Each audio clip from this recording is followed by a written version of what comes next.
Daily Mail's got the first story.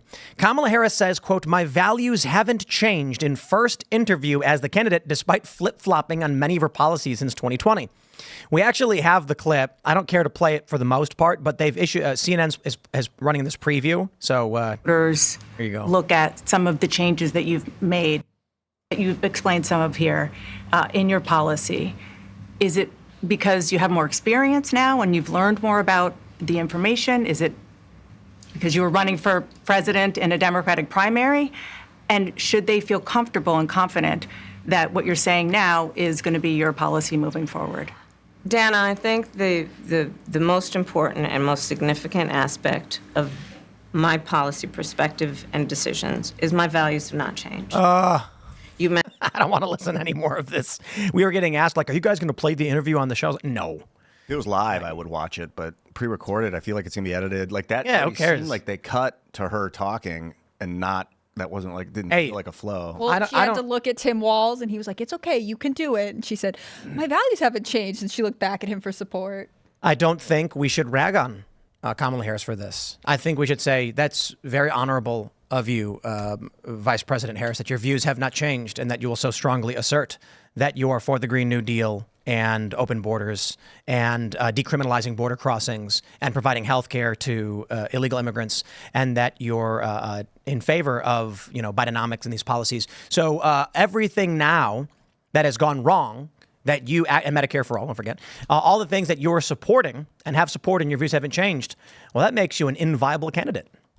I wonder how she feels about the Venezuelan gangs overrunning Colorado. Hijacking school buses in California. Illegal immigrants. Is it California or Colorado? California is where the hijackings. Really? Venezuela is where the Colorado is where the Venezuela control the apartment complex. Sorry, Coach Joel, you were going to. Well, what interested me was the staging of the interview. If you look at how they're sitting, first of all, they chose a dark set. I don't know why they did that. You're the Joy candidate. She's evil. Yeah, it was like Cruella de Vil. And then you've got this black tabletop and Tim Walz sitting there kind of bolt upright, looking much bigger than her. She's far from the camera, so she looks smaller than she actually is, but she looks diminished. And the table's above her waist, so it almost looks like a kid at the grown-ups table for the first time. It really doesn't look good. I don't know who made those decisions, but if it was CNN, maybe they're trying to tank her campaign because it did not look presidential. She looked like she was trying to prove she belonged and couldn't. She's the smallest one there. She shrinks really in that dark set. And this is a much more informal set, but when you're running for president, if you look in the background in the CNN set, they have all these coffee mugs strewn about. It looks kind of messy and sloppy. It's a cafe without people. It's really weird. It is weird. I agree with you. The lighting is very strange in this set. I think it looks to me kind of like they might be in the box of some kind of stadium. If you look out the windows, it looks like they're seats. She's also dressed in gray, which Kamala Harris wears a lot of gray, but in this setting, it makes her look kind of older. It's very dark. I mean, in contrast, Dana is in this like bright purple suit, sitting a little bit back from the table. She just looks like she has more presence, and that's not great when you're the person conducting the interview and you're sort of outshining the, I guess, presidential hopeful in the room. What Obama? No, go ahead. What Obama always did was sit in an armchair. You want the full view of the candidate, but also the kind of informality that you can get. You can move, you can change positions. We don't see her doing anything there. She's basically just peering over the side of the table. I think it would be absolutely amazing if she just embraced like a supervillain arc. Just dark rings under her eyes, talks about just all of these policies as bluntly and as honestly as possible. Well, honestly, we're just going to keep the border open and let millions of people flood into the country. That's what we've been doing. It's what we intend to keep doing. If you vote for me, it will continue. And then we'll put them in your schools and your homes, displace you, and we'll defund the police so that you have to deal with the crime that ensues in your neighborhoods. And then after the system collapses, we'll create a communist system in its place. We'll be unburdened by what has been. And that's what it means to be unburdened by what has been. That would be wonderfully overt if she were. But, you mentioned the Joy candidate. This is tripping me out. I don't know if you guys are familiar with the Strength Through Joy. The Nazi thing. Nazi campaign. It was a state-funded leisure campaign of the Nazis all about joy. Bringing joy to the people. Dude, getting them to look away. The ball's over here. Look over there. I have been saying this. The Pride Progress flag is no different than the Nazi flag. The swastika at the time Before the Germans, swastikas were all over the United States. Go to Chicago. You'll see buildings with swastikas built into the bricks, and they have to cover them up. Famously, in the south side of Chicago, there's a building. I think you can actually Google search it, where they had a swastika built into the bricks because it's pre-World War II, and then they hammered wood into the gaps to make it into a square to cover it up. There's an antique store in Austin. I walked into it, and there's swastikas everywhere. And I asked the guy, I was like, hey, don't you people get mad at you? And he's this hipster Austin guy. And he's like, no, that's BS, man. He's like, he was showing all the stuff they had. And he was like, 1910, every house had this stuff everywhere. It was a symbol of hope and peace and the tranquility. turning of time, and the wheel luck. of time. And There's one Chicago building that still has them. I don't think they covered them up. But Jefferson? The Baha'i Temple, which is about as peace and love as you can possibly get, in the northern suburbs of Chicago near the lake. I think it's in the movie Risky Business, or one of those great John Hughes films or John Avnet films from the 80s. But anyway, you can go there. It's got swastikas in the stone of the building, and it was built, I think. But there's a bunch of buildings like that, actually. Yeah. So me and my friends would, growing up in Chicago, we point them out, hey, residential homes. We'll be like, hey, look at that one. Because back then, it didn't mean what it means today. Right. Rainbows and the Progress Pride flag is no different. It's a symbol of a political ideology of authoritarianism. It represents something certainly different in its core ideology, but the authoritarianism is the same. Adopting this symbol that represents harmony and peace and luck and beauty. And then you see in the UK, they're flying these flags everywhere. Now they're doing the Joy campaign or whatever it is. It is very similar. Oh, God, it is. Joy is Again, I really will stress, terrifying. the ideology at its core is relatively different. Certainly there are overlaps, but come on, human beings overlap in their ideologies. Liberals and conservatives have overlaps too.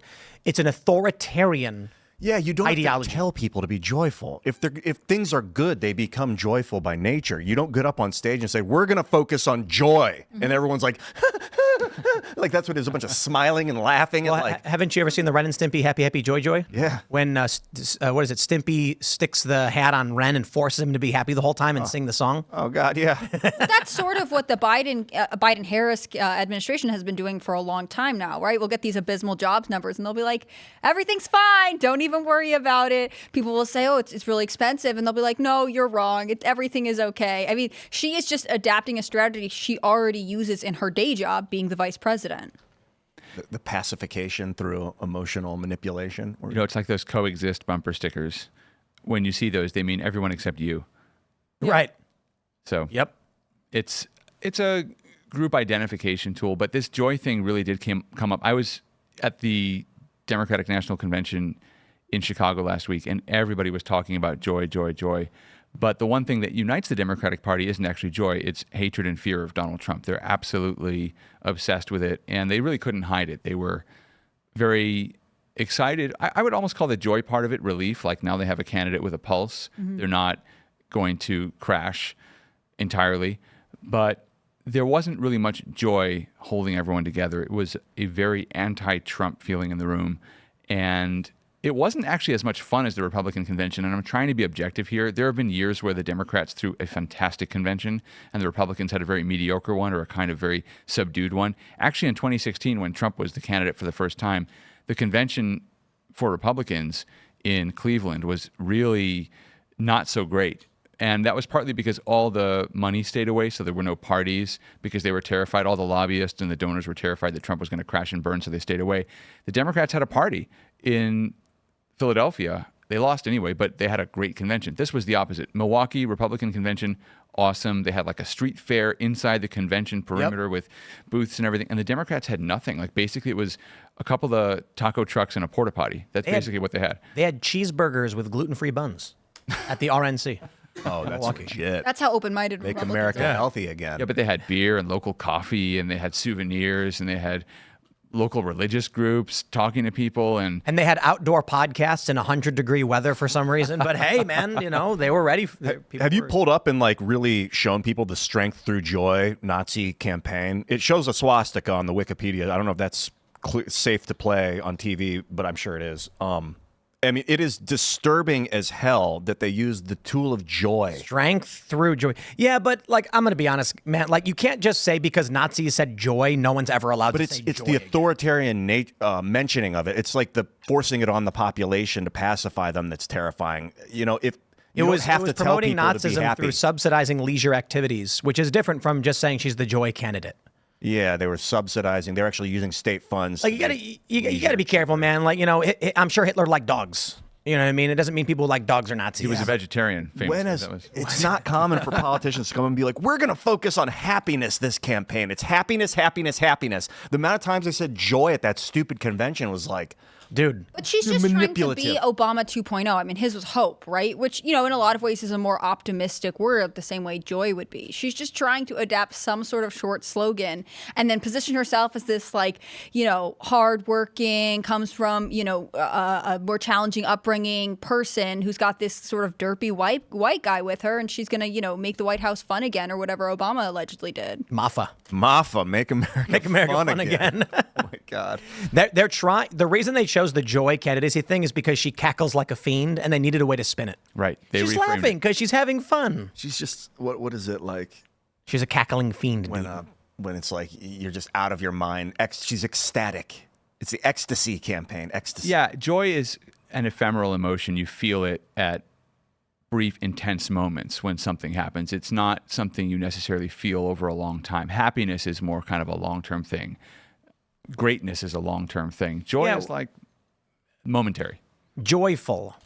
When do we feel joyful? When do we describe ourselves? In your eyes in your firstborn child. Right.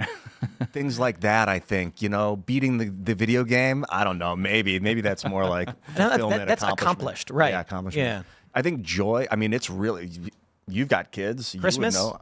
Yeah, things like family time, like the greatest moments of like hugging your mom because she got you that gift that you've always wanted. Things like that. I don't know.